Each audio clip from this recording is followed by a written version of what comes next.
আসসালামু আলাইকুম দর্শক, আমি এই মুহূর্তে আছি কাকরাইল মসজিদের ভিতরে অবস্থান করছি। আমরা দেখতে পাচ্ছি যে সাতপন্থীদের রাতের যে বর্বরতা হামলা চালিয়েছিল, সেই হামলায় যারা আহত হয়েছে তারা কিন্তু এখন কাকরাইল মসজিদে অবস্থান করছে। আমরা আসলে অনেক সাথীদেরকে দেখতে পাচ্ছি যে তারা রক্তাক্ত অবস্থায় এখনো বসে আছে। আসলে কি ঘটেছিল রাতে এবং কি সহিংস ঘটনা তারা ঘটিয়েছে সেই বিষয়ে আমরা একজনকে কাছ থেকে জানতে চাইবো। তিনিও কিন্তু আহত একজন ব্যক্তি। রাত 3টা সাড়ে 3টার দিকে ওনারা একদম প্রথমে ওরা আসে, প্রায় 4-5 হাজারের মতো লোক ওনারা আসে। প্রথমে আমাদেরকে ইট পাথর দিয়ে আমাদেরকে ডিল দেওয়ার পরে আমরা চলে যাই। আসলে আমাদের লোক এখানে কেউ ছিল না, আমরা 4-5 জন লোক ছিলাম, আমরা কিছু পাহারাদারির জন্য, বাকি আমাদের লোকগুলা ঘুমেছিল। এইভাবে পরবর্তী কিছুক্ষণের ভিতরে তারা গেট ভেঙে খামারপাড়া ব্রিজের দিকে গেট ভেঙে তারা আতর্কিতভাবে আক্রমণ করে। যারা ঘুমেছিল ওদেরকে পিঠে, যারা ছিল সবাইকে, ওদের কাছে লাঠি ছিল এবং দেশীয় যত অস্ত্র ছিল, দেশি অস্ত্র সব ছিল। আমি আমার মাথা এইদিকে পারছে, আমার সমস্ত শরীরে এইদিকে পারছে।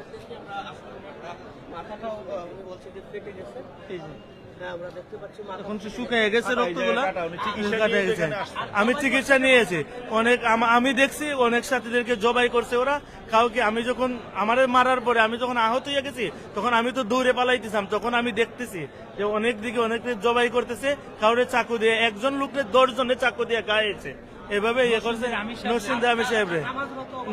আমাদের 2 জন ভাই নামাজের অবস্থায় তারা পিটাইছে।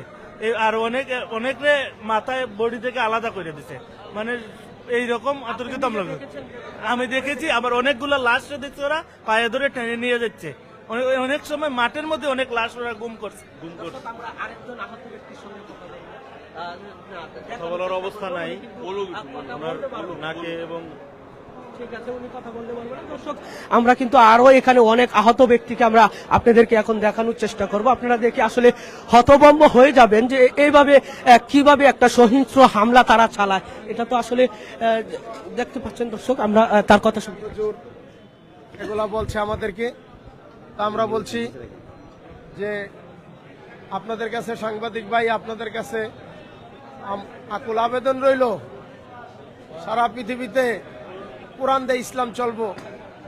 আর পবিত্র কোরআন সবচেয়ে ভালো বুঝে আলেম ওলামায়ে কেরাম। আমরা সাধারণ মানুষ, আমরা মূর্খ মানুষ, আমরা কিছু বুঝি না। সবচেয়ে ভালো বুঝে কোরআন হাদিস সম্বন্ধে ওলামায়ে কেরাম। সেই ওলামায়ে কেরাম শেষ করার জন্য এই 7 গ্রুপ, এই আলেম ওলামা শেষ করার জন্য 7 গ্রুপ। আমাদের জুবায়ের সাহেবের হুমকি দিছে, আমাদের জুবায়ের সাহেবরে তারা মিলে শেষ করে লাইব।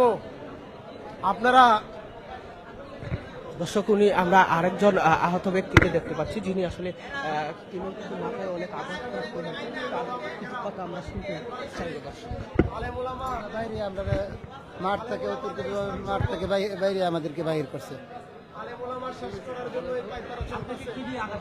আমাদের বাঁশ দিয়ে বাড়ি দিছে, রড দিয়ে বাড়ি দিছে, সমস্ত শরীরে আঘাত আছে।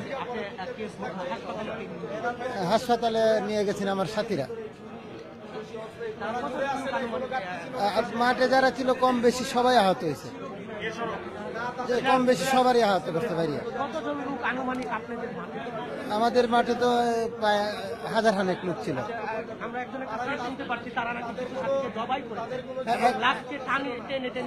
না, হ্যাঁ, এটা হলো না, এটা আমি নিজ চোখে দেখি না, কিন্তু আমার সাথীরা এনেছিল। এক সাথী দৌড়ে বলছে যে আমার সাথী সাথে একজনটা মারিয়ালছে, মারছে পরে আমরা ঘুমের থেকে উঠছি। আরেক সাথী হলো আমাদের জিম্মাদার সাথী পাকুঞ্জা, তারে মারিয়ে ফেলছে।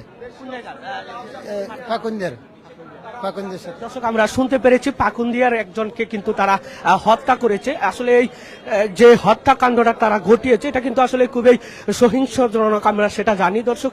ও অনেক আহত ব্যক্তিকেও আমরা দেখতে পেরেছি। তারা কিন্তু আসলে আহত হওয়ার পর হাসপাতালে তাদের সাথীরা কিন্তু নিয়ে গিয়েছিল।